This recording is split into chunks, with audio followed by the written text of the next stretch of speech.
इथे मी पंजाबी टॉपचं मेजरमेंट घेतलं आहे. जे आपण काल धोती पॅन्ट दाखवली होती तर त्याच्यावरतीच हा टॉपचं मी मेजरमेंट घेतलं आहे. तर इथे मी गळा घेतला आहे 2 इंच आणि शोल्डर पट्टी घेतली आहे 3 इंच.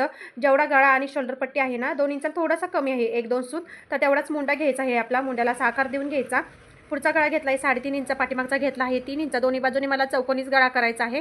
इथून इकडे उंची खाली कमरेपर्यंत घेतली आहे 10 इंच. पूर्ण उंची आहे इथे 18 इंच. आपल्या ह्या टॉपची उंची 4 फोल्ड घेतले आहेत. अशा पद्धतीने 2 फोल्ड घ्यायचे आहेत आणि त्याला परत फोल्ड करून 4 पदर झाले पाहिजेत, म्हणजे पुढचा आणि पाठीमागचा भाग आपला बाजूला होतो. तर इथे कंबर घेतली आहे मी 7 इंच. 1 इंचाचं मार्जिन ठेवलं आहे.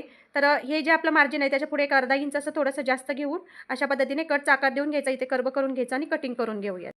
तर आता इथे मी अशा पद्धतीने पाठीमागचा आणि पुढचा पार्ट जोडून घेतला आहे आणि ते थोडंसं शो म्हणून मी असं हे कापड लावलं आहे. तर याला मी बटन लावणार आहे. तर पलटी टाकून घेतला आहे दोन्ही बाजूनी पण. हा फ्रंटचा आहे आणि हा बॅकचा आहे. मुंड्याच्या बाजूला आणि गळ्याच्या बाजूला दोन्ही बाजूला टिपा मारून पलटी मारून घ्यायचं आहे. आता काय करायचं, खालच्या बाजूने आपल्याला हे फोल्ड करून घ्यायचं आहे आणि ह्या कमरेपर्यंत जोडून घ्यायचं आहे. तर सुरुवातीला आपली जेवढी कंबर आहे ना, तर इथून कंबर आपली इकडे आपल्याला खालच्या कमरेपर्यंत टिप मारून घ्यायची आहे. जेवढं आपलं फिटिंग आहे ना, तर तिकडे दोन्ही बाजूला सुरुवातीला फिटिंग करून घ्यायची.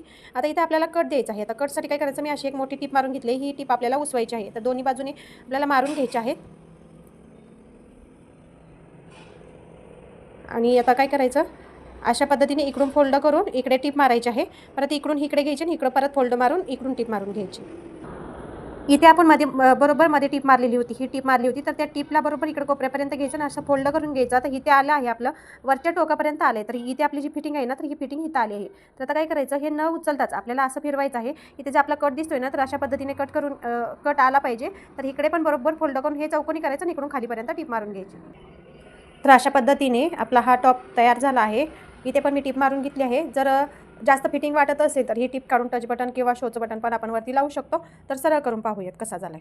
अशा पद्धतीने आपला हा कालचा जो धोती पॅन्टचा व्हिडिओ टाकला होता, तर त्याच्यावरती हा टॉप शिवून तयार झाला आहे. तर कसा वाटला मला कमेंटमध्ये नक्की सांगा. तर मी अगोदर विचार केला होता की व्ही नेकचा घेरचा टॉप शिवायचा, पण घेरचा टॉप आणि ही धोती पॅन्ट एकदम व्यवस्थित दिसलं नसतं. नंतर मी विचार केला, तो घेरचा टॉप वरच्यावर तरंगला असताना एकदम असा फुगा झाल्यासारखा वाटला असता. त्यामुळे असं मी सिंपल हा टॉप शिवला आहे. तर पुढच्या बाजूने असा झाला आहे, पाठीमागच्या बाजूने असा झाला आहे. याच्यावरती एकदम म्हणजे एकदम मस्त दिसतो हा टॉप. आणि जर तुम्हाला मला सेल करायचा आहे, हा ठेवून घ्यायचा नाही, जर तुम्हाला हवा असेल तर मला नक्की कमेंट करा किंवा DM करा. अशा पद्धतीने आपला हा ड्रेस तयार झाला आहे. एकदम म्हणजे एकदम दिसायला छान वाटतो आणि अस्तर आहे टॉपला. पॅन्टला पण भरपूर असा घेर आहे. तर मी वरती फोटो ॲड केला आहे, तुम्ही पाहू शकता. अशा पद्धतीने ड्रेस दिसेल, रेग्युलर घालण्यासाठी एकदम मस्त आहे. 390 रुपये फ्री शिपिंगमध्ये हा ड्रेस तुम्हाला मिळून जाईल. जर तुम्हाला हवा असेल तर मला नक्की DM करा.